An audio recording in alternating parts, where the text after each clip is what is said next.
Respected principal, respected correspondent, respected teachers who carve the future doctors of today. I repeat, இங்குள்ள ஆசிரியர்கள் அனைவரும் எதிர்காலத்தில் இருக்கும் மருத்துவர்கள்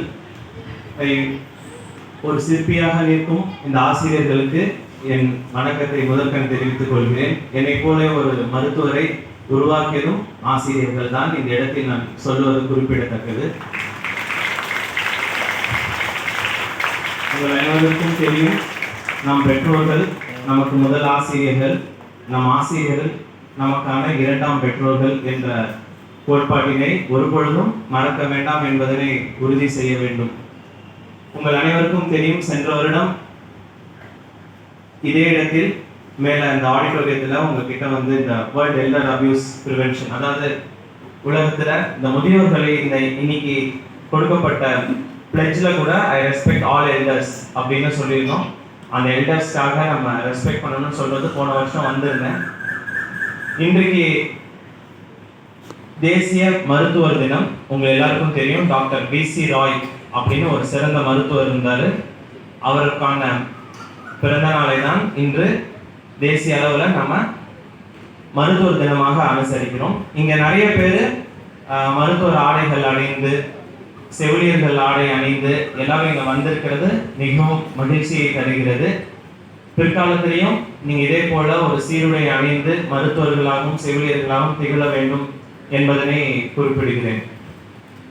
சரி, இப்போ வந்து இன்னைக்கான டாக்டர்ஸ் டேக்கான மெசேஜ்க்காக சொல்ல வந்திருக்கிறேன். எல்லாரும் உடம்பு சரியில்லைன்னா எங்கே போகிறோம்?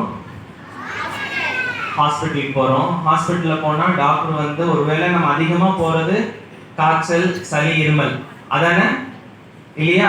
சில நேரங்களில் வயிற்றுப்போக்கு, லூஸ் மோஷன் இல்லையா? பெரும்பாலும் இதுதான். சில குழந்தைகள்ல ஜுரம் வந்தா ஃபிட்ஸ் கூட வந்துடும். இதற்காக தான் நம்ம நிறைய தடவை ஹாஸ்பிட்டல் போகிறோம். ஹாஸ்பிட்டல் போனோடனே நர்ஸ் என்ன பண்ணுறாங்க, செவிலியர், அங்கே இருக்கிற செவிலியர் நமக்கு டெம்பரேச்சர் பார்க்குறாங்களா இல்லையா? தெர்மோமீட்டரை வச்சு, எத்தனை பேர் தெர்மோமீட்டர் கையில் வச்சுருக்கீங்க இன்னைக்கு? பொம்மை தெர்மோமீட்டர் எல்லாம் கையை தூக்குங்க பார்க்கலாம். தெர்மோமீட்டர் காட்டுங்க பார்க்கலாம். நீங்கள் கழுத்தில் மாட்டிருக்கிறது ஸ்டெத்தஸ்கோப், ஒரு சின்ன ஒரு இன்ஸ்ட்ருமெண்ட் இருக்கும். அதில் டெம்பரேச்சர் செக் பண்ணுறாங்க. டெம்பரேச்சர் பார்த்தோன்னே டாக்டர் என்ன பண்ணுறாரு, உங்களை ஆய்வு செய்கிறாரு. உங்களுக்கான நோய் பிரச்சனையை யார்கிட்ட கேட்டு அறிஞ்சுக்கிறாரு? உங்கள் அம்மா கிட்ட இல்லையா? அதுக்கப்புறம் டாக்டர் மருந்து கொடுக்குறாரு. மருந்து நம்ம சாப்பிடக்கூடிய கிண்டர் ஜாய் மாதிரி இனிப்பாக இருக்கா? நல்லா கவனமாக கேளுங்க. டாக்டர் கொடுக்குற மருந்து நமக்கு நம்ம தினமும் சாப்பிடக்கூடிய சாக்கோஸ், டைரி மில்க் இதெல்லாம் நம்ம டெய்லி சாப்பிட்றோமா? நீங்க சாப்பிட்றதாவே இருந்தா கூட நீங்க இல்லைன்னு தான் சொல்லி ஆகணும். ஏன்னா இது ஒரு ஸ்கூல் அசம்பிளி. ஆனா இதுல ஒரு கசப்பான உண்மை என்ன அப்படின்னா, பெற்றோர்கள் தினம் நம்ம பேரண்ட்ஸ் கிட்ட பாக்கெட் மணி வாங்குறோம். 5 rupees கொடுங்க, 10 rupees கொடுங்க அப்படின்னு நாம அந்த பெட்டிக்கடையில போய் அலமோதுறத தினமும் பார்க்க முடியுது. 5 ரூபா பேக்கெட், 10 ரூபா பேக்கெட் நல்லா நம்ம வாங்கிட்டு வரோம். நம்ம நோய்க்கான பிரச்சனையே தவறான உணவு அப்படிங்கிறத நான் முதல்ல இங்க பதிவு செய்ய விரும்புறேன். ஏன்னா சின்ன குழந்தைங்கள்லேருந்து பெரிய குழந்தை வரைக்கும் இருக்கீங்க எல்லாரும். அதனால நம்ம டாக்டர் கொடுக்குற மருந்தை நம்ம தவிர்க்கணும். அப்படின்னா நம்ம எல்லாரும் எங்க உணவு சாப்பிடக்கூடாது? வெளியே கடையில போய் இந்த மாதிரி பேக்கெட்ல அடைக்கப்பட்ட உணவுகள் சாப்பிடக்கூடாது. இது முதல் ஒரு ரூல். ரெண்டாவது, எத்தனை பேர் நம்ம நல்லா வேர்க்க விளையாடுறோம்? எத்தனை பேர் மொபைல் டெய்லி நிறைய பார்க்குறோம்? உண்மையை சொல்லணும்னா இங்க நிறைய பேர் நம்ம பார்க்குறோம் இல்லையா? எத்தனை பேருக்கு எல்லாரும் பொம்மை படம், பெரிய குழந்தைங்க வரைக்கும் பார்க்குறாங்க. இந்த உண்மையா கை தூக்குறவங்க எல்லாருக்கும் கை தட்டலாம்.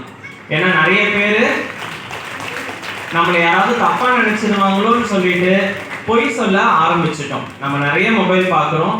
ஸோ நம்ம இந்த மொபைல் பார்க்கறத குறைச்சிட்டாலே டாக்டர் கிட்ட போறதை நம்ம தடுக்கலாம்.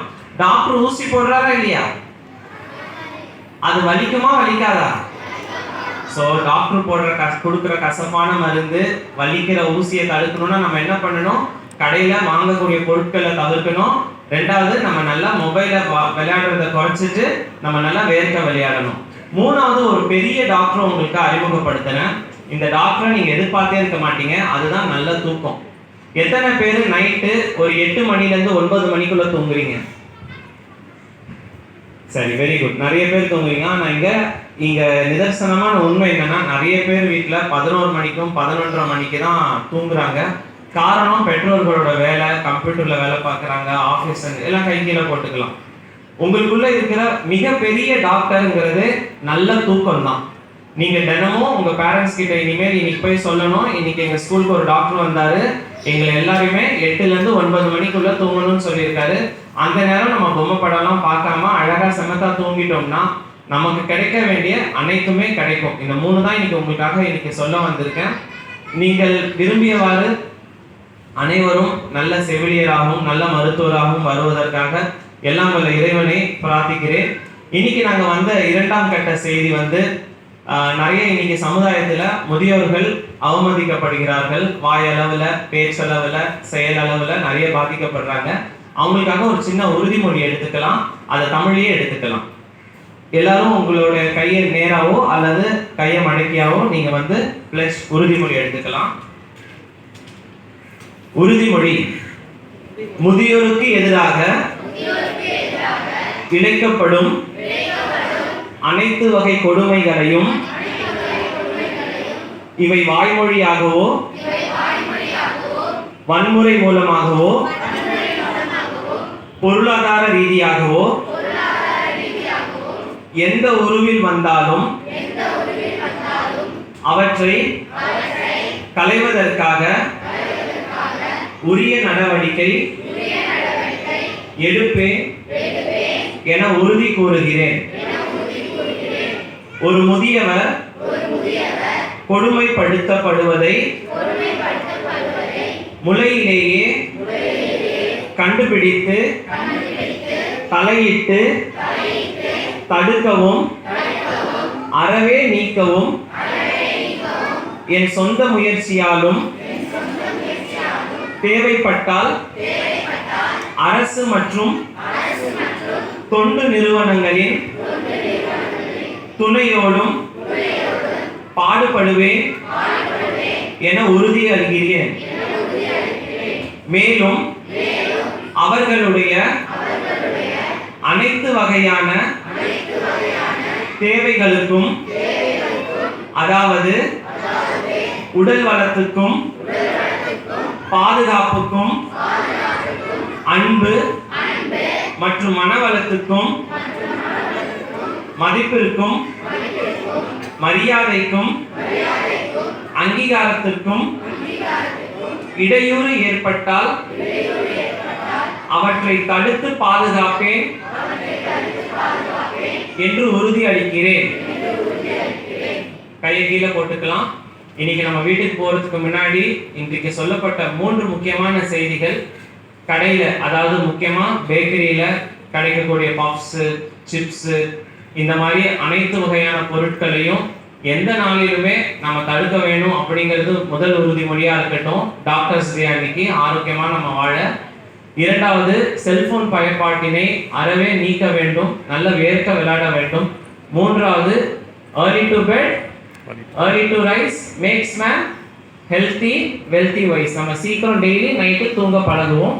வாய்ப்பளித்த இந்த பள்ளி தலைமை ஆசிரியருக்கும் தாளாளர் அவர்களுக்கும் எங்கள் நன்றியினை தெரிவித்து விடைபெறுகிறோம். நன்றி, வணக்கம்.